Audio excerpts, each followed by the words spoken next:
Question number 2 को solve करते हैं। Question number 2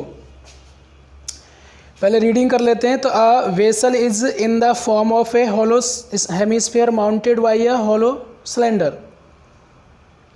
The diameter of the hemisphere is 14 centimeter and the total height of the vessel 13 centimeter. Find the inner surface area of the vessel. तो आप diagram बनाएंगे। सबसे पहले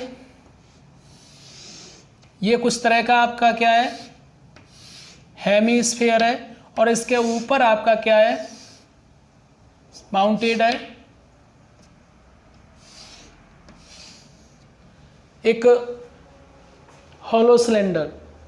clear. Diameter of the hemisphere 14 centimetre. जो diameter है इसका जो, तो लिख देते हैं इधर,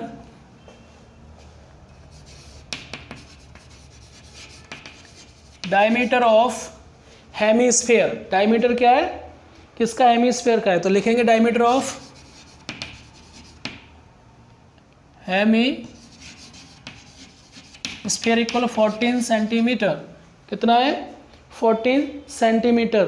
तो बेटा अगर ये 14 सेंटीमीटर है, मतलब अगर ये 14 सेंटीमीटर है तो रेडियस हमारी कितनी हो जाएगी, 7। और बेटा अगर ये 7 हो जाएगी रेडियस, तो ये भी हमारा 7 हो जाएगा। क्लियर। ये समझना है आपको। अब देखो समझना क्या था कि आपके पास एक हेमिस्फीयर है और हेमिस्फीयर पे क्या सरमाउंटेड हो रहा है एक सिलेंडर, हॉलो सिलेंडर। ठीक है ना। तो आप अगर इसको कई ऐसे बना दोगे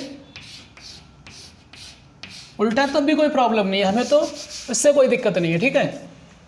अच्छा, इस पूरे की जो हाइट है, इस जो वेसल जो बना हुआ है, जो बर्तन बना हुआ है, वेसल मतलब कोई बर्तन होता है इस टाइप का, मान लीजिए, इसकी जो पूरे की जो हाइट है वो 13 सेंटीमीटर है। क्लियर।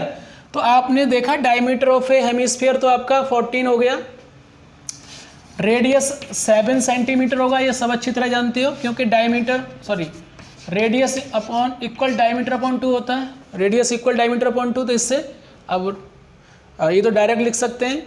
अब देखो हाइट ऑफ वेसल तो 13 सेंटीमीटर है, बट मुझे क्या चाहिए, मुझे हाइट चाहिए सिर्फ इसकी हाइट ऑफ द, क्योंकि रेडियस तो देखो इसकी जो रेडियस होगी हमारे हेमिस्फीयर की, वही इस हॉलो सिलेंडर की रेडियस हो जाएगी सेम। अगर मुझे इसकी हाइट मिल जाए तो मैं चलो हाइट लिखता हूं, height of cylinder, height of the cylinder, height of the cylinder. देखो सिलेंडर की हाइट क्या होगी, टोटल 13 है, यहां से लेकर और यहां तक की जो हाइट है वो 13 है। बट अगर मैं 13 में से, मैंने बताया ना, अगर ये देखो रेडियस जितनी होती है ये भी रेडियस है, तो मैं अगर 7 सेंटीमीटर सब्ट्रैक्ट कर दूंगा, तो अगर यहाँ से इतना मैं सब्ट्रैक्ट करूंगा तो ये जो यहाँ से इतना जो बचेगा वही हमारी इसकी हाइट हो जाएगी। 13 में से 7 माइनस करेंगे तो कितना बचेगा, 3 इधर और 3 7, सॉरी, बात समझ रहे हो ना। 13 में से मैं 7 माइनस सब्ट्रैक्ट कर रहा हूँ, 13 में 7 सब्ट्रैक्ट करूंगा तो मेरे पास बचेगा 6 सेंटीमीटर। क्लियर। कोई डाउट यहां तक। अब इन्होंने क्या कहा है, आगे इन्होंने कहा है कि find the inner surface area of the vessel.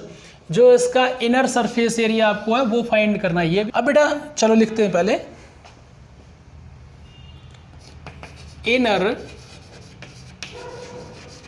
Surface area of vessel. जो वेसल है हमारा, उसका जो इनर सरफेस एरिया होगा वो हमारा वो बताना है। तो आप समझिए इस क्वेश्चन को। देखो ये जो है ना, ये आपका मतलब हम इसको अगर देखना चाहें तो क्या दिखेगा हमें, अगर ये हेमिस्फीयर है ये पूरा इस तरह से दिख जाएगा, इसका अंदर का पार्ट, तो कवर्ड सरफेस एरिया हो गया, कर्व्ड सरफेस एरिया। ऐसे में अगर हॉलो सिलेंडर की बात करूंगा तो मैं अगर उसको अंदर से देखूंगा तो मुझे पूरा दिख रहा है, तो मैं लिखूंगा CSA of hemisphere plus curved surface area of cylinder. Clear, समझ में आ गया होगा। कर्व्ड सरफेस एरिया क्यों निकाल रहे हैं आप दोबारा समझ लोगे। देखो इस तरह से है, ये दिख रहा है ना, इस तरह से, तो अंदर का मुझे पार्ट दिख रहा है, इस बेसल का अंदर का चाहिए मुझे। अगर मैं इस तरह इसकी बात करूंगा तो बेटा इसमें भी अगर ये, क्योंकि हॉलो सिलेंडर, हॉलो मतलब खोखला, खोखला मतलब अंदर से खाली, खाली तो मैं ऐसे देखूंगा तो इस तरह से कुछ होगा तो पूरा ओपन दिखेगा उसमें, तो आप समझ रहे होगे। अब CSA curved surface area of hemisphere होता है हमारा 2πr² and curved surface area of cylinder, cylinder का कर्व्ड सरफेस एरिया हम निकालेंगे तो क्या होगा 2πrh। अब देखो इसमें वैल्यू पुट मत करो क्योंकि मेरे पास देखो r की वैल्यू है और ये मेरे पास h है ना। बट हम क्या करेंगे, पहले इसको थोड़ा सा सिंपल करेंगे। तो मैंने देखा कि 2πr दोनों में कॉमन मिला मुझे, तो r प्लस h हो गया, r यहाँ बचा और h यहाँ पे बच गया।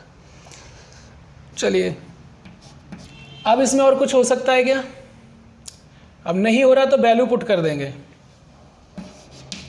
22/7 मल्टीप्लाई r मेरे पास कितना था 7 और r 7 प्लस h अभी निकाला था 6। क्लियर। अब मैं थोड़ा सा इधर रफ कर देता हूं।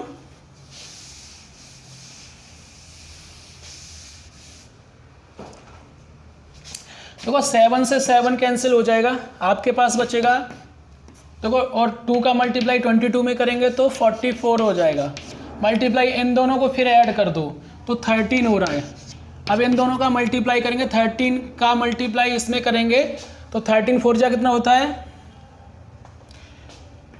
52, 13 4 जा 52, 5 कैरी रहेगा और 13 4 जा 52 और 5 कितना होगा 52 और 5 57, और ये हमने सरफेस एरिया निकाला था सेंटीमीटर स्क्वायर आ जाएगा।